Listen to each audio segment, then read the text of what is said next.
Hello, and welcome to another edition of the magazine. Today we're here with Michael Kelly from the Fairhaven Historical Commission. Welcome to the show, Michael. Thank you very much. So tell us a little bit something about yourself and the Fairhaven Historical Commission. So I'm born and raised in Fairhaven. I lived down near Fort Phoenix, went to Rogers School, graduated from Fairhaven High School longer ago than I care to admit, and joined the Fairhaven Historical Commission about 3 years ago. Okay. And the Fairhaven Historical Commission is tasked with caring for and preserving some of the town's treasures, such as the schoolhouse that we're in, as well as Fort Phoenix and a couple of other buildings as well. Good, thank you. Well, take us back to the beginning, like what the schoolhouse was, back to the Oxford Village, the first district. So tell us something about that. Yeah, it's an amazing story when you think about what this town must have looked like back then. So 1828 is the year that this school was built. Mm-hmm. The land on which it was built was purchased for $20, and the school was built for $520. Wow. So, in today's money, that actually was fairly significant, but at the time, it was certainly a state-of-the-art school. One of the nice things about this particular schoolhouse was that it had an outhouse. Most of them did not, and you had to just find a bush and hope for the best. But this one had amenities like that. The school day was long. It usually started around 8 in the morning and often went until about 5 p.m. Classrooms at that time would be about 30 children, and they would have been ages 5 to 16. So if you can imagine trying to manage that level of difference in ages and just readiness for schooling, et cetera, it must have been quite challenging. Oh, I bet. How many schools were in town at that time? I believe that there were 6 total. There are still 2 in existence. This one, of course, which is a museum. The other one that still is standing is on Sconticut Neck Road and is a private residence. Oh, okay. The others were all raised when they were no longer being used. Okay. And what were the age groups that were attending those other schools? Same. It would have been about the same. So at that time, the concept of the one-room schoolhouse, what's challenging, I think, for a lot of modern people is to think that, we think about schoolhouses the way that we went to school. So, and actually much the way that this school here is set up, like rows of students all kind of facing the teacher and learning. That actually would not have been the case from about 1828 when the school opened until about 1865, 70. The school actually was set up more in a horseshoe with the students all facing in. And most of the education was actually self-directed. The teacher was here mostly to maintain discipline and to listen to recitations when a student was ready to present themselves as having learned the material. But the ideas of curriculum and a teacher standing and presenting to a classroom, that really was post-Civil War when it came to that type of education.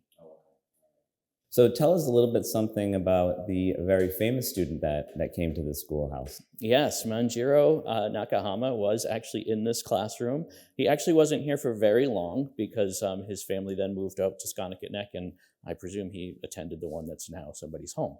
But he was initially in this room, and yes, Manjiro, if you don't know the story, was a young boy, 14 years old. He was out fishing with 3 other men off the coast of Japan and was shipwrecked and was picked up by a New Bedford whale ship and brought home here to Fairhaven, where he was educated, learned English, and ended up going back to Japan eventually and assisting with the negotiations between Matthew Perry and Japan that opened trade between the United States and Japan. Very famous person. Very famous person, And, I think what a lot of Americans don't realize, really quite a national hero in Japan, which is why we get so many visitors coming here to the schoolhouse from Japan. Do you get a lot of Japanese visitors? We do. We usually have groups come every month during the summer months in particular, but I'd say probably between 30 to 50 Japanese visitors will come to the schoolhouse during a given year. That's great. Yeah. So tell us about the conditions in this schoolhouse. Like what was it like a typical day? A typical day, as I mentioned before, would have been long. In the wintertime, it would have been cold. There's no heat, there's no electricity. There's a wood-burning stove here. From what I understand, if you were sitting close to the stove, you were too hot, and if you were far from the stove, you were too cold. So I imagine it was a challenging environment, although probably at that time people were a bit more used to that kind of environment. Drinking water was from a bucket in the front of the classroom. Everybody shared out of the same ladle. The light would have been provided when needed by whale oil lamps until about the 1870s, at which point it would have switched over to kerosene. So I imagine it was a fairly cold, somewhat dark, and probably fairly smelly place to have school in. And what was the school year like? Like, was it like the typical school year that we know about now, or is it something different? It was a little bit different. Certainly there would have been breaks for both harvest and for planting, so in the fall and in the spring. The big difference was that until much later in this school's history, attendance was not mandatory. Oh. So you probably would have had, I believe, roughly 50% attendance on any given day. It really wasn't tracked or enforced. So in that respect, it would have been different. But again, it was a long day. Kids would have had an hour for lunch. If you were close enough, you could have walked home, but most probably just would have brought their lunch and sat on the lawn. Great. So in 1883, the school districts were abolished and replaced by town boards. Yes. What was that like? Well, at that time, we started to see the migration of students from schools like this to the newly built Rogers School, and then eventually Oxford School as well. So, and that's really also the time when schooling that we're more familiar with started to be the norm around the country. So you would have had more classrooms divided by ages. Okay. You would have had a curriculum that was based on either a state or a local jurisdiction's idea of what education should look like. So the sort of haphazard manner of the district schoolhouses became more codified and more firm in terms of how it was administered. I see. And so the schoolhouse came to an end with education? It did. Yes, it did. Around in the 1890s, this was no longer being used as a school. At that time, it was being used by several local groups, including religious communities as a meeting house, and it served a few other purposes. And eventually, in the middle 1900s, it became a tool shed for the DPW. Oh, it did? Yes. Oh, wow. Yeah.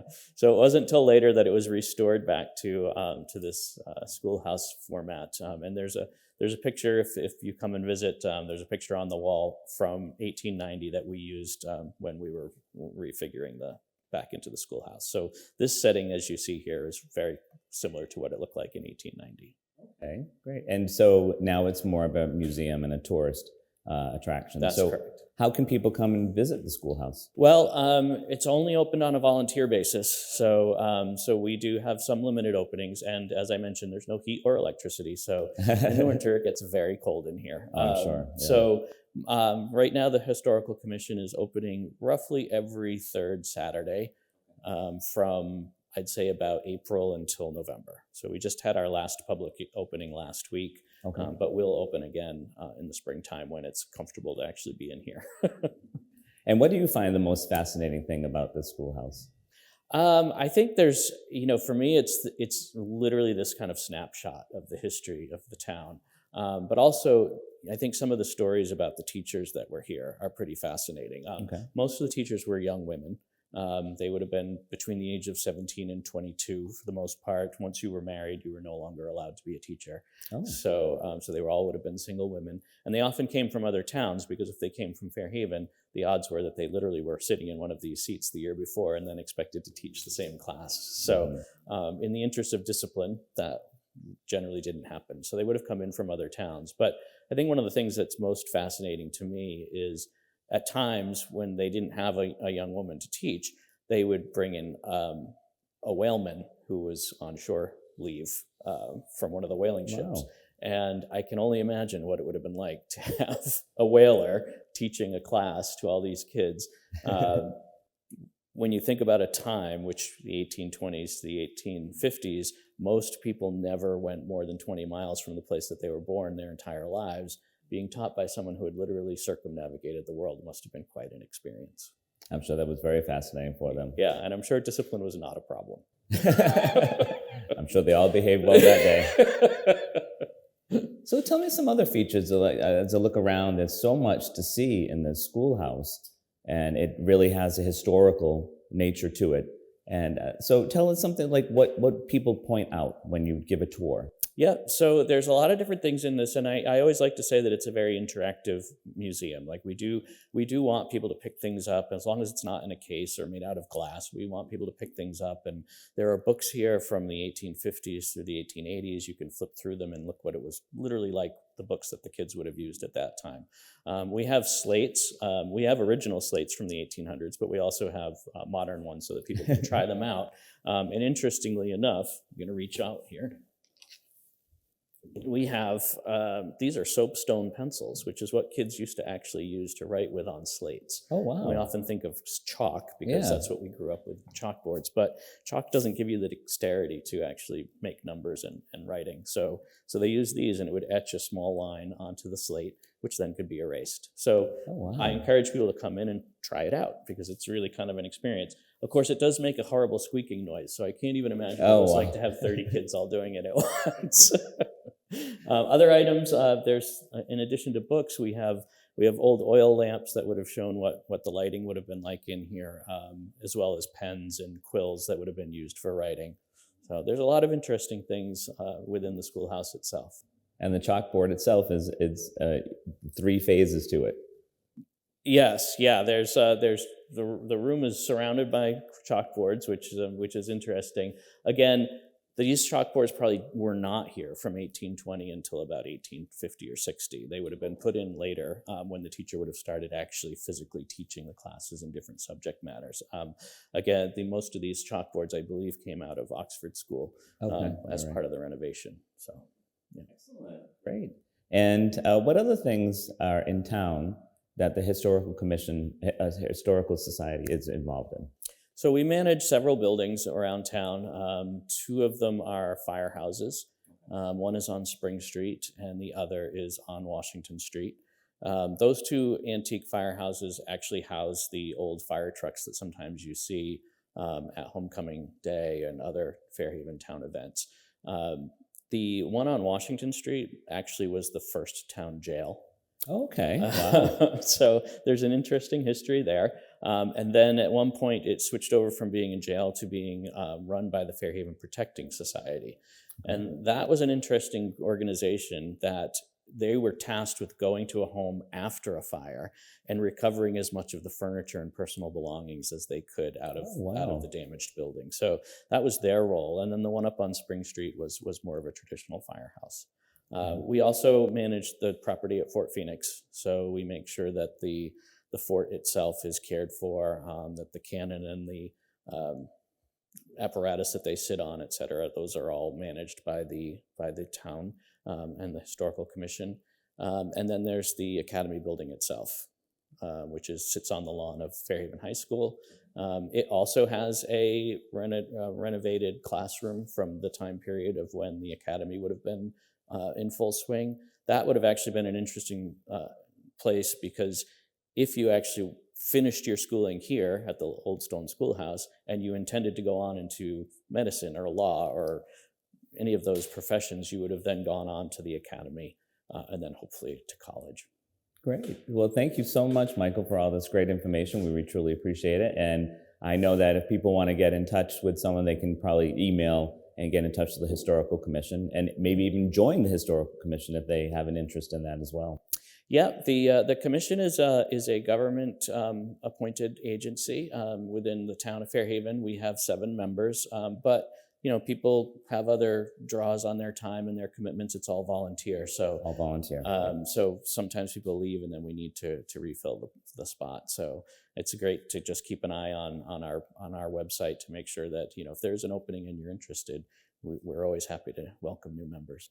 Well, thank you, Michael. Thank you for walking through the story of the Old Stone Schoolhouse. We really appreciate it. And we value your volunteerism and your commitment to our community. So thank you. Thank you. It's been a pleasure. Thank you.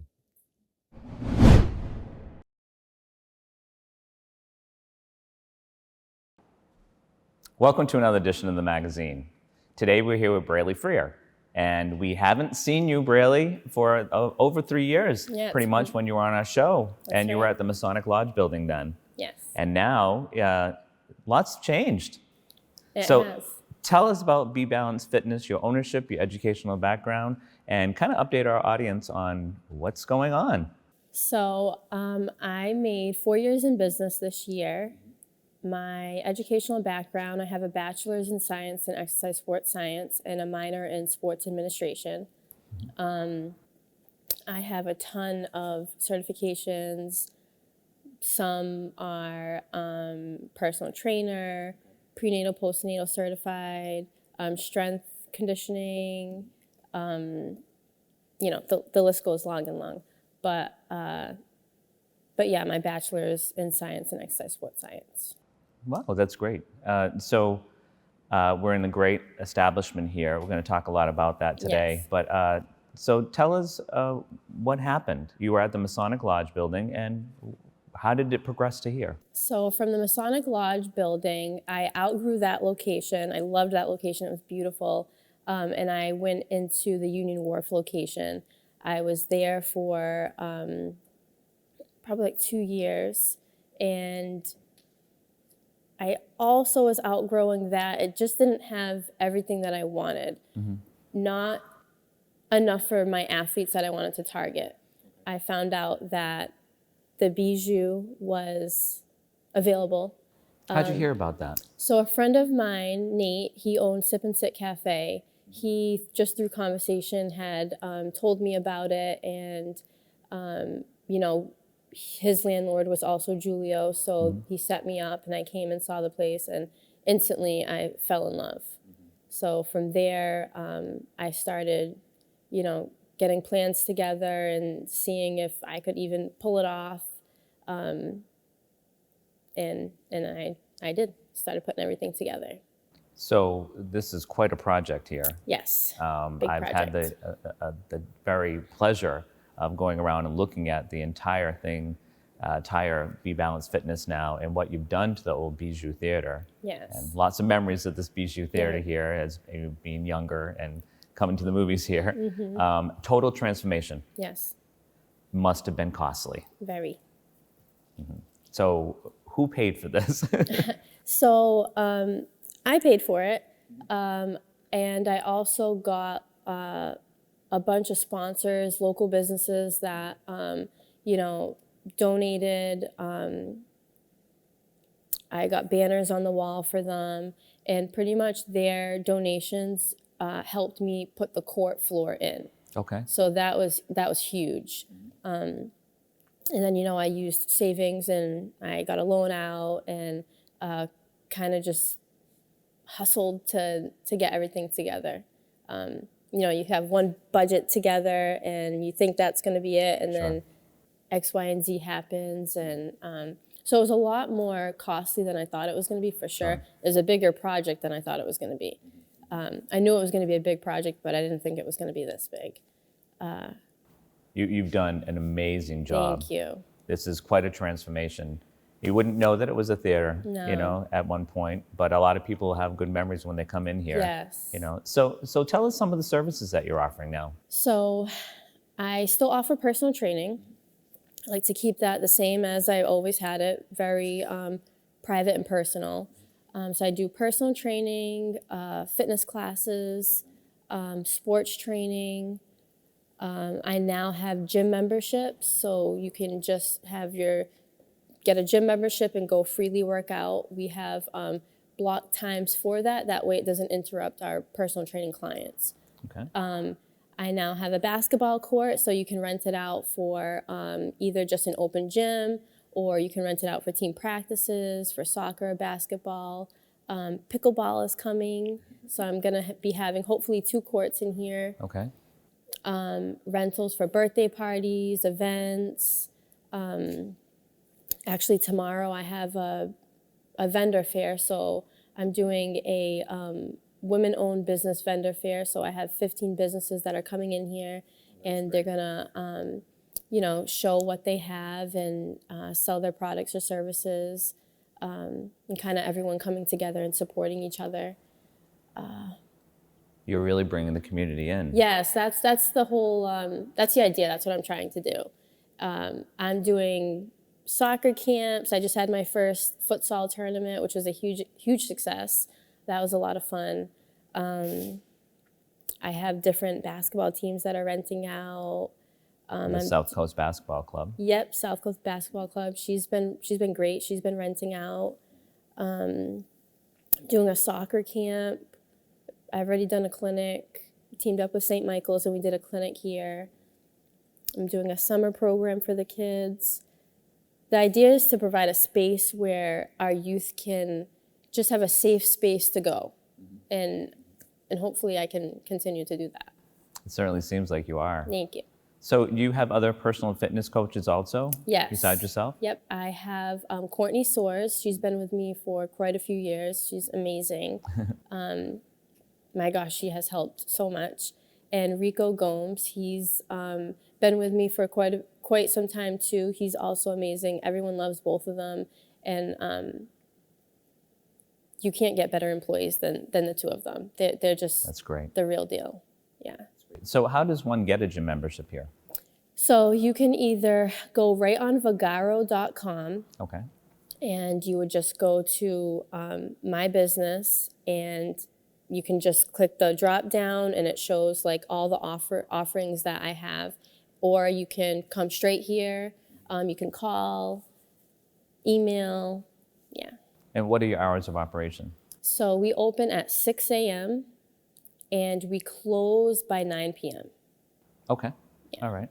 We're open all day. Yeah, you are. Yeah. Yeah, all day. So I read some of your reviews, and you can get that on your website as well. Correct. And they are outstanding. Yes, they They are. are outstanding. People really do value your knowledge of fitness and your space, your environment. Very important. It is.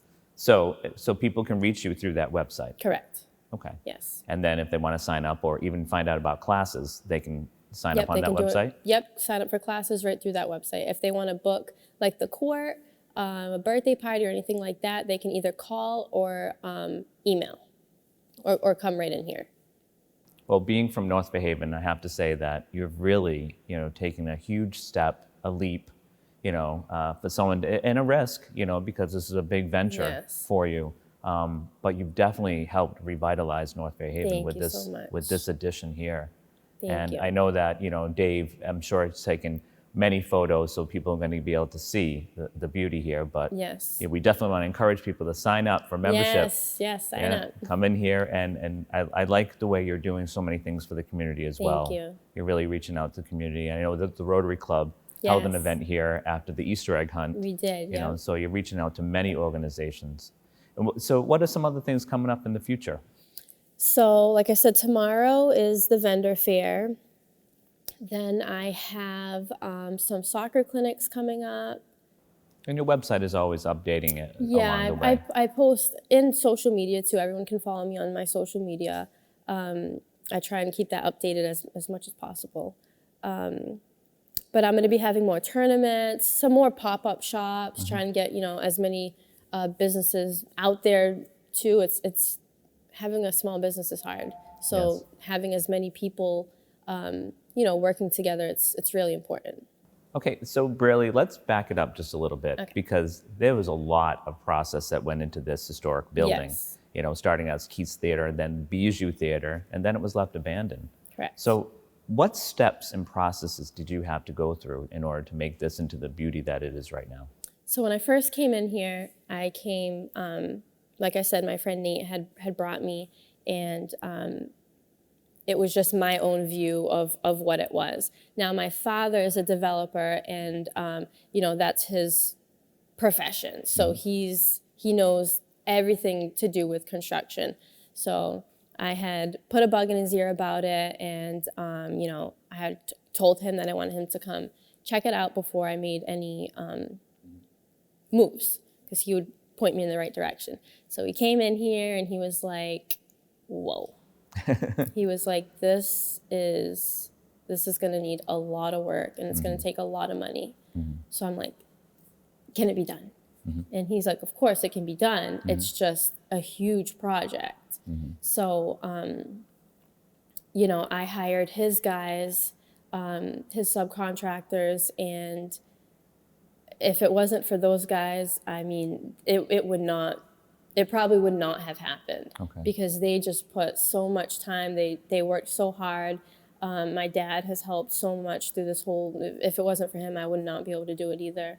So just having that a good circle of, good people helping you out, that's what it's all about, everyone working together. But this place was a wreck. Like it was just sitting for It was abandoned for 20 so long. years or something like that. So, leaks and holes and just so much to be repaired and just bring back to life. And I think that's like, I'm so proud of, everything that myself and, the guys that have helped me do all this. Like, you look at the pictures, I have so many pictures. You look at the pictures on what it was and, what it is now. And, there's so many people that said it couldn't be done. And, they had their doubts about it. And, even Julio, he was just like rooting for this to happen the whole time. Yeah. So, he was in my corner to help, like, make sure that he's like, you can do it. And, I knew I could do it, but obviously, you have your doubts. It's such a big project and nothing went as planned at all. Nothing went as planned. But yeah, we renovated it all and it looks like this now. And it looks great. Thank I you. really encourage our viewers to come in, and join B.Balanced Fitness because you've made a difference in our community, Braley. Thank you. You really have. And, hopefully now that you've revitalized this great space, Yes. it'll be here for another 100 years now. I hope so. But, our community cannot thank you enough. Number one, you're providing such a healthy product, for people's, betterment of their lives, and you've bettered the community. And our North Fairhaven is the successor also because of this great venture that you did. Correct. And I know it wasn't easy, No. but you had a vision, you had a mission, and you've seen it to completion here. So congratulations on your new venture here at B.Balanced Fitness right in North Fairhaven at the old Bijou Theater. And I encourage our viewers to come out, meet Braley, get a membership. You'll be healthier for it. Yes, please. And you get to see this incredible space, which is better than any gym I've ever seen. Thank you so much. And I'm so proud to have a business in Fairhaven. Yes, absolutely. Thank you, Braley, and we wish you the best of luck from the magazine. Thank you so much. Thank you.